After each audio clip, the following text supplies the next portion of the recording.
Company आपको भी मैंने शुरू में बताया है कि जी कंपनी का कॉन्सेप्ट जो है वो 1600 कुछ से स्टार्ट हुआ। ठीक है जी। अब अगर आप हमारा जो एप्लीकेबल लॉ है पाकिस्तान में, वो कौन सा लॉ है? Companies act 2017। अगर आप जिस तरह अगर आप याद करें बिजनेस लॉ में नेगोशिएबल इंस्ट्रूमेंट्स की एक डेफिनेशन दी गई थी, सेक्शन 13। क्या वो नेगोशिएबल इंस्ट्रूमेंट्स के बारे में आपको कुछ इंफॉर्मेशन देती थी? क्या क्या बताती थी जी? बताइए। वो कुछ नहीं थी बताती। उसके 2 पेजेस के ऊपर हमने नेगोशिएबल इंस्ट्रूमेंट्स के मेन फीचर को पढ़ा था, तो फिर समझ में आया था कि नेगोशिएबल इंस्ट्रूमेंट्स क्या होते हैं। इजीली ट्रांसफरेबल है, बेटर टाइटल आप ट्रांसफ़र कर सकते हैं। होल्डर को कौन सा टाइटल ट्रांसफ़र होगा, होल्डर इन ड्यू कोर्स को कौन सा ट्रांसफ़र होगा। ठीक है। उसकी डेफिनेशन में कोई इस तरह की चीज़ नहीं थी। इसी तरह आपको कंपनीज एक्ट में जो इसकी कंपनी की डेफिनेशन है उससे कुछ पता नहीं चलेगा। तो ये जो आप अभी टॉपिक पढ़ने जा रहे हैं, इसके ऊपर क्या हेडिंग आ रही है जी? The features of a company. अभी मैंने आपको बताया है कि जी company as an artificial legal person. आ रही है जी बात? आर्टिफिशियल लीगल पर्सन का क्या मतलब है? एक आर्टिफिशियल पर्सन है। लीगल पर्सन का क्या मतलब है? कि लॉ उसको रिकग्नाइज करता है। A sole trader is an individual who owns and runs his own or her own business. The law does not recognize the business. The law recognizes only the individual who runs it. जिस तरह partnership में आपने देखा था कि partnership में partners के खिलाफ केस होगा, उन्होंने फर्म का जो मर्जी नाम रखा हो। फर्म के खिलाफ केस होने का क्या मतलब है? पार्टनर्स के खिलाफ केस हो। ठीक है। वो जॉइंटली और सेवरली लायबल है। अगर सोल ट्रेडरशिप है तो एक बंदे ने कोई दुकान खोली हुई है, उसका एक नाम, उस नाम के खिलाफ अगर कोई केस कर देगा, क्या वो जो नाम है लॉ की नज़र में उसकी कोई लीगल वैल्यू है?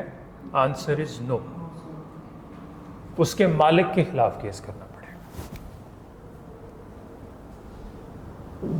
एग्जाम्पल 1 पे आएंगे।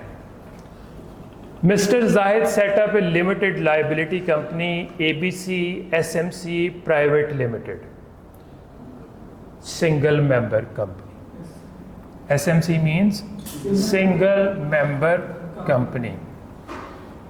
सन 2002 तक कॉन्सेप्ट था प्राइवेट कंपनी का, पब्लिक कंपनी का। उस वक्त कहा जाता था कि कोई एक सिंगल पर्सन जो है वो कंपनी फॉर्म नहीं कर सकता। बाहर चेंजेस आई, UK में चेंजेस आई, उसी के मुताबिक पाकिस्तान में भी चेंजेस आ गई कि सिंगल पर्सन भी एक कंपनी फॉर्म कर सकता है। अब उसने क्या किया जी? उसने पैसा अपना लगाया with limited with 10,000 shares of ₹10 each. कितनी इन्वेस्टमेंट है जी उसकी?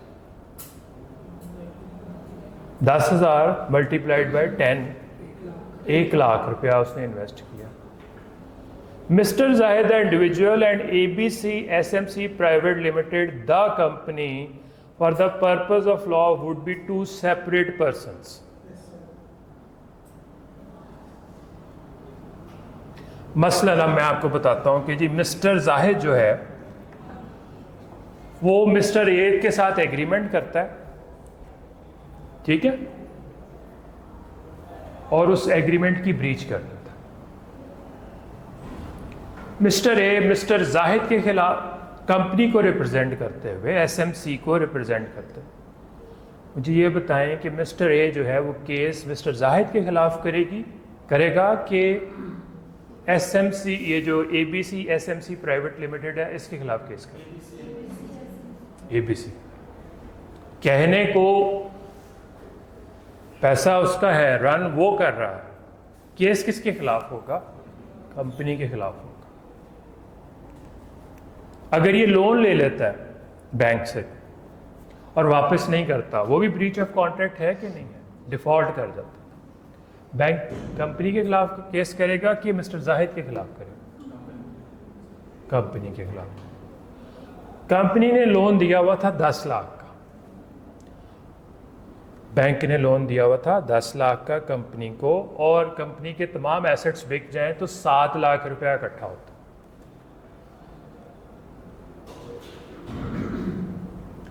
क्या मिस्टर जाहिद के दूसरे एसेट्स तक वो बैंक जा सकता है? मिस्टर जाहिद की लायबिलिटी कहां तक लिमिटेड है? इन्वेस्टमेंट उसकी कितनी है? 1 लाख की। मैक्सिमम उसका क्या डूबेगा? 1 लाख। अगला क्वेश्चन, जो 1 लाख या 10 लाख आप समझ लें, 10 लाख से एसेट्स खरीदे गए, वो मिस्टर जाहिद के नाम पे होंगे कि ABC SMC प्राइवेट लिमिटेड के नाम पे होंगे? ABC के नाम पे होंगे। तो ABC के तमाम एसेट्स बिक जाएंगे कि नहीं बिकेंगे? तो फिर उस कंपनी की लायबिलिटी लिमिटेड हुई कि अनलिमिटेड हुई? अनलिमिटेड। और उसके जो मालिकान या ओनर्स हैं उनकी लायबिलिटी कहां तक है? लिमिटेड है, इन्वेस्टमेंट तक।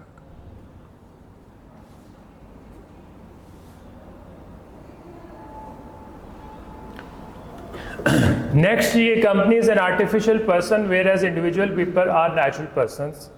ये आपको पहले भी बताया था, मैं और आप जो हैं हम नेचुरल पर्सन्स हैं। We can enter into a contract, we can sue other person, can be sued by another person. कोई हमें हमारे खिलाफ केस कर सकता है, हम उसके खिलाफ केस कर सकते हैं, हम प्रॉपर्टी ओन कर सकते हैं, हम कॉन्ट्रैक्ट्स कर सकते हैं, बैंक अकाउंट खोल सकते हैं। लॉ के मुताबिक company as an artificial person भी ये तमाम काम कर सकती है। अब क्वेश्चन ये है कॉमन सेंस का कि कंपनी खुद जाके ये जो ABC SMC प्राइवेट लिमिटेड है बैंक अकाउंट खोलेगी? किसके थ्रू एक्ट करेगी? जो मिस्टर जाहिद है उसके थ्रू एक्ट करेगी। एक आर्टिफिशियल पर्सन ने किसके थ्रू एक्ट करना? नेचुरल पर्सन के थ्रू। लेकिन लायबिलिटी की जब बात आनी है तो किसकी आनी है बात? आर्टिफिशियल पर्सन की। तो कहने का मतलब ये हुआ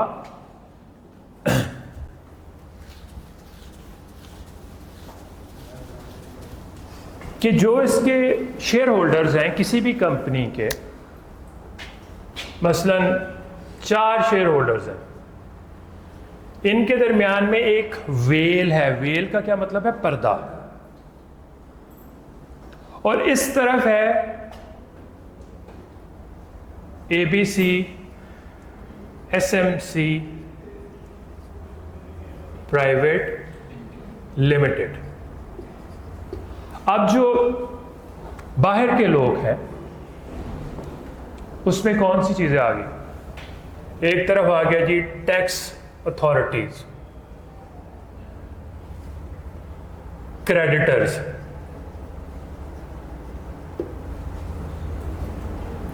वेंडर्स। इनका लिंक जो है,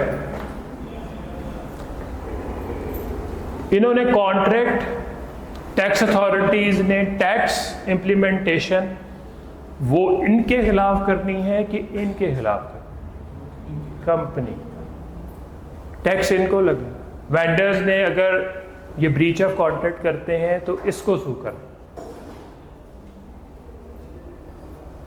अच्छा, अब कंपनी लॉ एक मेजर सब्जेक्ट है वैसे लॉ में, 100 मार्क्स का, आपका भी 100 मार्क्स है। लेकिन लॉ ये कहता है कि ये जो वेल है, कंपनी की रजिस्ट्रेशन के लिए एक वर्ड यूज होता है, हम अभी रजिस्ट्रेशन कह रहे हैं, इनकॉर्पोरेशन आएगा अभी वर्ड ये, इसको हम वेल ऑफ इनकॉर्पोरेशन कहते हैं। और अगर इस वेल का ये लोग फायदा उठा रहे हैं और इन लोगों के साथ फ्रॉड कर रहे हैं, इसका फायदा उठाया जा सकता है कि नहीं उठाया जा सकता?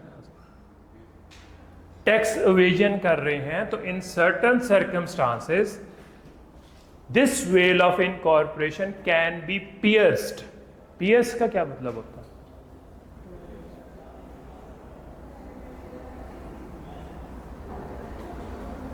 इसका क्या मतलब है जनाब? इसको ख़त्म कर दिया जाएगा, सुराख कर दिया जाएगा। इसका क्या मतलब है? ये सेम पर्सन हो गए, इन तक पहुंचा जा सकता है। आपके कोर्स का हिस्सा नहीं है, वैसे मैंने आप लोगों को बताया है कि इसका गलत फ़ायदा भी उठाया जा सकता है और उस सूरत में लॉ ने इसका सोल्यूशन भी दिया। लेकिन जनरली क्या है, ये जो नेचुरल पर्सन्स हैं ये सेपरेट हैं, ये आर्टिफिशियल पर्सन है ये सेपरेट है। इन्वेस्टमेंट इनकी हुई है, जो एसेट्स खरीदे गए हैं वो किसके नाम पे आए हैं? कंपनी के नाम पे। अब जो भी बैंक अकाउंट, कॉन्ट्रैक्ट, सब कुछ होना है वो किसके थ्रू होना है? कंपनी के नाम पे। और कंपनी किसके थ्रू एक्ट कर रही है? बोर्ड ऑफ डायरेक्टर्स के थ्रू। पार्टनरशिप में आप लोगों ने पढ़ा था कि हर पार्टनर दूसरे पार्टनर का एजेंट भी है, प्रिंसिपल भी है। यहां पे फर्क समझ लें। बोर्ड ऑफ डायरेक्टर्स में हर डायरेक्टर दूसरे डायरेक्टर का एजेंट नहीं है, हर डायरेक्टर कंपनी का एजेंट है, क्योंकि company is a artificial legal person. और किसी ने सू करना है तो किसको करना है? कंपनी को करना है। पार्टनर्स में पार्टनर्स एक दूसरे के एजेंट थे। यहां पे बोर्ड ऑफ डायरेक्टर का हर डायरेक्टर किसका एजेंट है? कंपनी का एजेंट।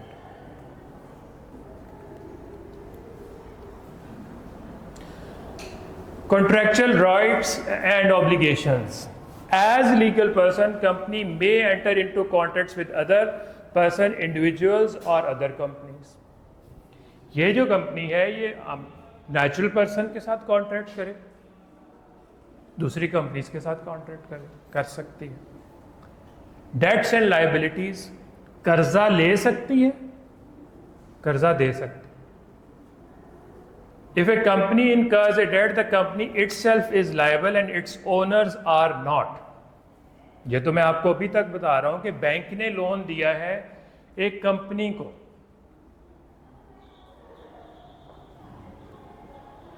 कंपनी के एसेट्स बिक के लोन वापस होगा कि उसके ओनर्स के एसेट्स बिक के लोन वापस होगा? कंपनी के एसेट्स बिक के लोन वापस होगा। और अगर लोन पूरा वापस नहीं होता तो उसके ओनर्स के दूसरे जो एसेट्स हैं उन तक क्रेडिटर या बैंक पहुंच सकता है? नहीं पहुंच सकता। किस में पहुंच सकता है? पार्टनरशिप में पहुंच सकता है। पार्टनरशिप में पहुंच सकता है। उनकी लायबिलिटी पार्टनर्स की अनलिमिटेड थी।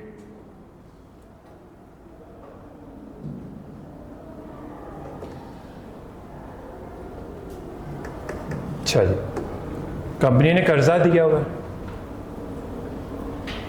कर्जा वापस जो है मालकान के जो अलग अकाउंट हैं उसमें वापस आएगा कि कंपनी के अकाउंट में आएगा? कंपनी के अकाउंट में आएगा।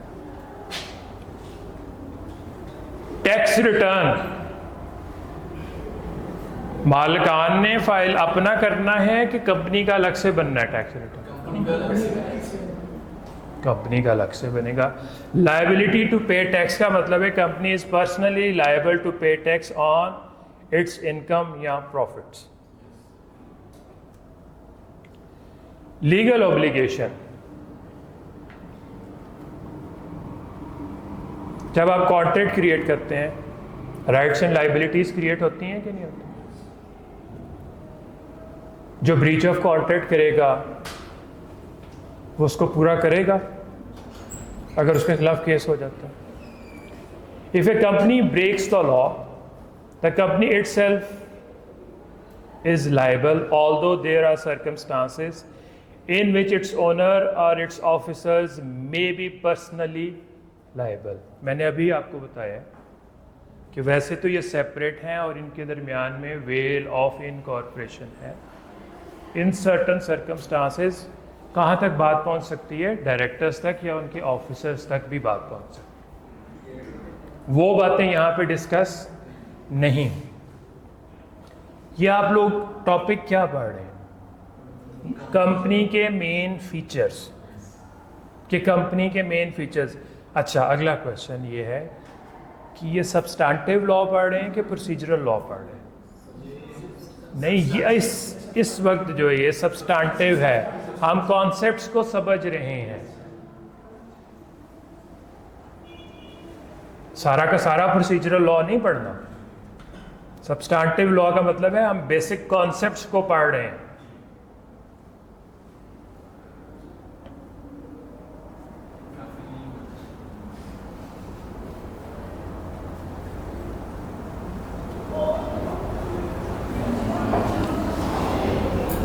Consequences of separate personality. अगर हमने कह दिया कि जी इसकी पर्सनैलिटी जो है कंपनी की, it is separate from its owners, तो उसका रिजल्ट क्या है? Number 1, limited liability of the owners of the business. कितनी लायबिलिटी लिमिटेड? मैंने कंपनी में 1 लाख के शेयर्स खरीदे हुए हैं, इन्होंने 2 लाख के शेयर्स खरीदे हुए हैं, इन्होंने 3 लाख के शेयर्स खरीदे हुए हैं, तो मेरी लायबिलिटी क्या है? 1 लाख, इनकी 2 लाख, इनकी 3 लाख। मैक्सिमम क्या होगा कि जितने पैसे इन्वेस्ट किए हैं वो वापस नहीं मिलेंगे, उसके अलावा हमारे से कोई पैसा रिकवर नहीं किया जा सकता। Separation of ownership from control. Owners अलग होते हैं, मैनेजमेंट अलग होती है। अभी आपको बताया कि छोटी कंपनी में वही ओनर्स हैं, वही मैनेजर्स हैं, और बड़ी कंपनीज में शेयर होल्डर्स अलग होते हैं और बोर्ड ऑफ डायरेक्टर्स के दरमियान में डिस्टेंस जो है वो बढ़ता जाता है।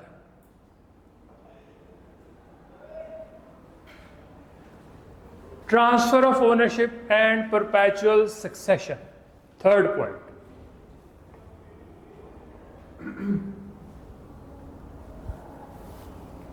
पार्टनरशिप एट विल क्या थी?